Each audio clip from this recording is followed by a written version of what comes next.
Before we break down the top NFL free agents this offseason, if you want more free NFL videos, you've come to the right spot. Draft, trades, and of course, free agency. This will be your one-stop shop. Hit that sub button right now.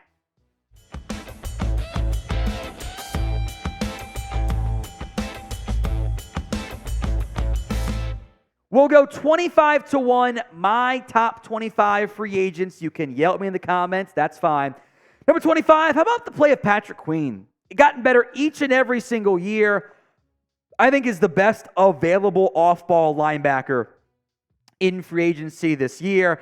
I don't think the Ravens will pay him, having paid Roquan Smith already. Leonard Williams is next up here, and I almost flipped these two, but I'll just go with the gut.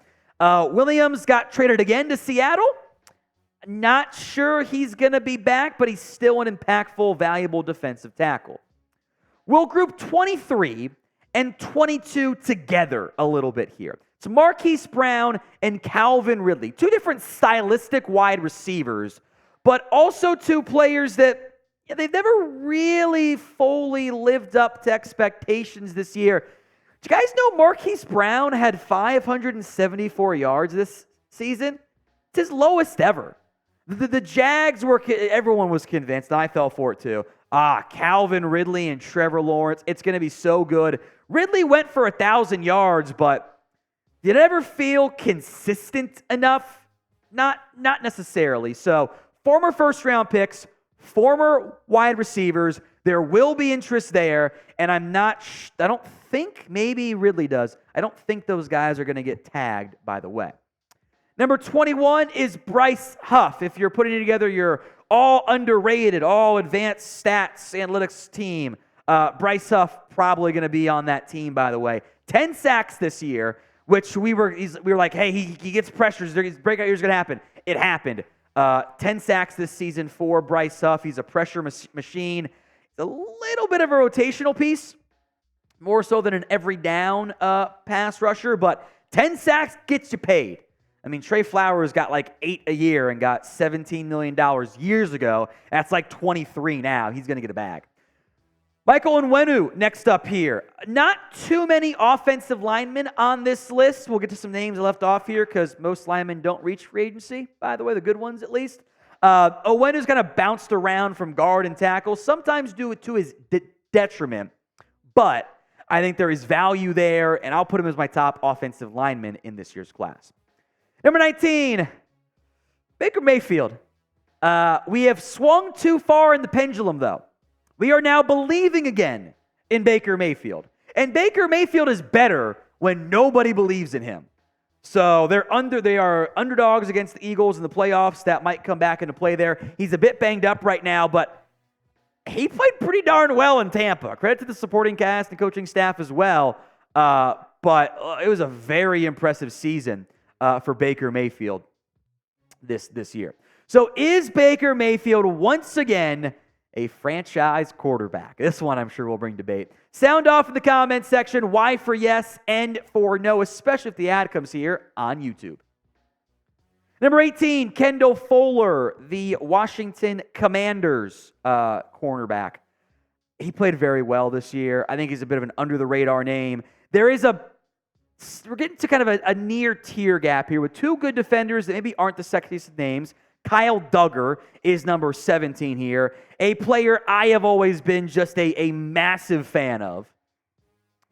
Love his game. I'm a sucker for my safeties that can play linebacker. He's a Patriot through and through. I think letting him lead would be a colossal mistake. 16, 15, 14, spoiler alert, all play the same position. First up is Derrick Henry, who I'll put, I guess, as 14C, because age is a factor here for Derrick Henry. The running back shelf life has never been a good thing. Derrick Henry is now 30 years old with massive workloads every year in his time in the NFL, and his numbers have dipped 3 straight seasons from an efficiency perspective. He's also still King Henry, and he still shows you flashes, and with the way the running back market has worked right now, you might be able to get him on a pretty value contract. Number 15 is Saquon Barkley, who, again, a bit up and down so far, or I should say just this season period. bit nicked up at points, but has shown the flashes of the dynamic playmaker we've seen previously. And then there's Josh Jacobs. Which year are you looking at for Josh Jacobs? 2022? 1,600 yards on almost 5 yards per carry. It was insanity. This year, 3.5 yards per carry. There's a bad trend of big jumps in workload. The following year for backs, they tend to regress. There is still value, though, in running backs. And these guys, the market might be so deflated that you actually might find a good deal for one or all three of them. So pick a running back. Who would you rather sign? Let's say the money's equal. DH for Derrick Henry, SB for Saquon Barkley, or JJ for Josh Jacobs. Number 13, Michael Pittman of the Indianapolis Colts. I would be a little bit surprised if Indy let him leave, just because he is coming off a 1,000-yard campaign. The touchdowns have never been what you want them to be, but he is a promising, talented, young wide receiver who I think would be even better with Anthony Richardson at the helm. Then there's Mike Evans, who's in kind of a unique slot here. All Evans does is put up 1,000 yards. Every year, 2014, 15, 16, 17, 18, 19, 20, 21, 22, 23, 1,000 yards. Now, Mike Evans is now going to turn 31 before the year begins. You wonder how many more years he can really consistently find a way to do that. I would be surprised if Tampa let him leave. This might be we had a bounce back year. We got to make Mike Evans a buck for life. But the age and just the might reduce his market a little bit, and it keeps him just outside of my top 10. I try to factor in what I think the markets are going to be for these. That's why the backs are a little bit lower too. The top 11 guys for me are all really good players that I could see commanding massive contracts in the open market. L'Jarius Sneed, again, might not be a massive household name, but has played really good ball as a corner for the Chiefs, and you could maybe even argue might be a bigger priority for them than a guy I will get to much higher up on our list. Now, today's show is made possible by Game Time. No surprise, a lot of the guys on this list are still playing in the postseason. And if your team is still involved in the playoff race and you're trying to go to one of the games, you got to use Game Time. Game Time is the place for last-minute tickets to your next big sporting event. You can find exclusive flash deals, sponsored deals for football, basketball, baseball, concerts, theater, and more. With zone deals, by the way, I love their zone deals when you can get them. You pick the section, Game Time picks the seats. An average of 18% savings when you do that. The Game Time guarantee means you'll always get the best price. If you find tickets in the same section and row for less, Game Time will credit you 110% of the difference. So download the Game Time app today, create your account, and use code NFLChat for $20 off your first purchase. Terms do apply, but again, create your account and redeem code NFLCHAT for $20 off your first purchase. Link will be in the comment section and the description of today's show. All right, number 10, and I felt really bad putting him at 10. I feel like he's worthy of being top 5 or higher, but I think it's a really good top 10 list, is Jalen Johnson. This is the Bears corner who could very well end up being an all-pro player this season. The corner market doesn't normally command the same amount as other markets like the edge rusher market necessarily, but I love Johnson's game. The Bears would be making a colossal mistake if they did not tag him. A massive mistake. Number 9, Danielle Hunter, the Vikings edge. Now, medical matters here, but when Hunter has been healthy, all the man does is produce sacks. In games which he's played at least 16 games since 2016, he has had double-digit sacks in all but 1 year. That was back in 2017. He is a Pro Bowler again, and for as long as he's played, he's still just 29 years old. Hunter is going to command a big market. We'll see what the Vikings do in terms of the franchise tag option. The perennial, this is the year he breaks out candidate, finally actually did break out. Justin Madubuike, a first-time Pro Bowl entry, 13 sacks this year.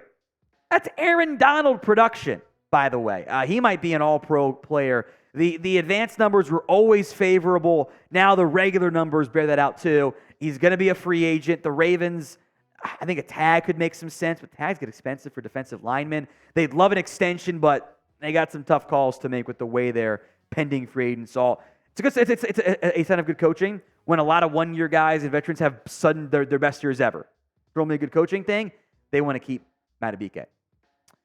Similar player here is Christian Wilkins. And I've always liked Wilkins' game in terms of maybe there's some accusations of him not always playing the cleanest game, but he had 98 tackles this year and 16 TFLs. Last year. Those numbers dipped to a more normal 65 tackles, 10 TFLs, and also 9 sacks. He is an impact run stopper and pass rusher. The contract talks didn't go the way they wanted them to go. The Dolphins paid Zach Sealer. There is a real chance he actually does hit the open market. One of my personal favorite players out there in football right now is Antoine Winfield Jr. And make no mistake, it is an absolute travesty that he did not make the Pro Bowl this past season. He should have. Now, I think we can rectify this by putting him into the All-Pro awards. He was, by the way, a top 25 player for me the year he came out. I'm going to call that a win since he fell to the second round.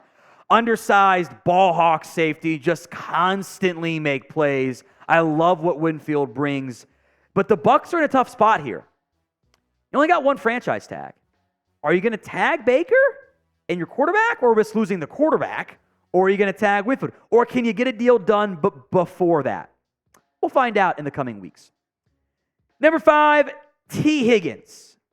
Now, Higgins is not coming off his best year ever. The numbers were repressed. He had some drops. He was banged up a lot, was playing through various injuries. The quarterback play was really inconsistent for a good portion of the year.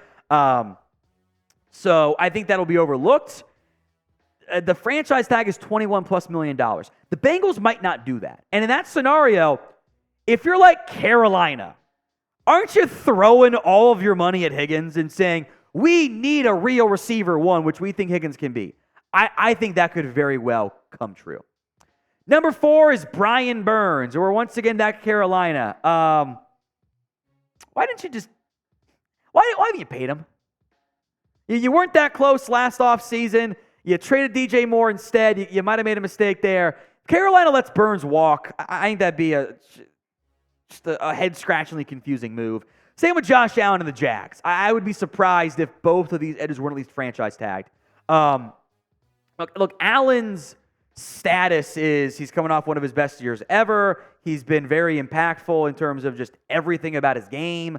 I loved him coming out of Kentucky. I used to joke he was the better Josh Allen, which I guess wasn't true, but also isn't that far off. Because, hey, he's played super well overall. Who is the better Josh Allen? There isn't really a wrong answer, I guess. Both guys are Pro Bowl, I think borderline all-pro caliber guys for the Jags one. B for the Bills, Josh Allen, or J for the Jags. Number 2 is Kirk Cousins. Now, this is important to remember, is that Kirk Cousins cannot be franchise tagged. There is no tag clause. However, his contract is going to void after the franchise tag deadline. So Cousins, barring an extension, will be a free agent. And kind of under the radar, by the way, if Kirk Cousins had stayed healthy all season long, we'd have been doing the exact same Dak Prescott conversation of, hey, he should be in the MVP conversation. Legitimately, he was playing incredible football. His per 16 game numbers were really good, relative to us. He was on pace to finish just under 40 touchdowns this year. He was balling, but he's coming off the Achilles tear. He's going to be 36 in August. How much do you want to pay that guy? How much do you trust that guy? So it's a quarterback. It's a starting caliber one. Those guys, with the exception of Kirk Cousins, never hit the open market.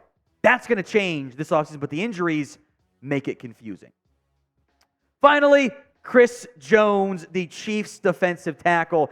He's already made comments saying, hey, this might be my final game in Arrowhead this year. A down year compared to last year. He still put up 10.5 sacks again. The last 6 years for Chris Jones, he has 67 sacks. So, that's kind of incredible production. 68 TFLs when you're averaging, 10-plus sacks a year. That's kind of insanity. He is going to be 30 soon. I think he's got more than one more contract left in him. I think Chris Jones, if he gets the open market, going to command big, big bucks. Who do you think is the best NFL free agent this year? Some names I painfully left off coming up. Let me hear from you guys, though, in the comments section. Couple offensive linemen. One old, two young. Tyron Smith, still playing super well, but he's never healthy. He's always banged up. Kevin Dotson, Robert Hunt, two young guards. Tony Pollard, Austin Eckler, down years, but that might make the running back contracts more palatable for teams. DJ Reader's a great run stopper, but he had the quad injury. Is he going to be healthy? I think Frankie Luvo is one of the more underrated linebackers in football. Chase Young can probably still command a decent-sized contract given the draft pedigree. And why do I think he's going to ball in the postseason? Why do I get that vibe's going to happen? Cam Curl, underrated safety, very good. I did not put Devin White on this list, and I don't think he should be. My hot take that came out after White went on that fun playoff run a few years ago, Devin White being the most overrated player in the NFL, I think was bore correctly. With that said, he's still starting caliber linebacker. He'll get paid by somebody, but not the Roquan Smith money he was trying to get.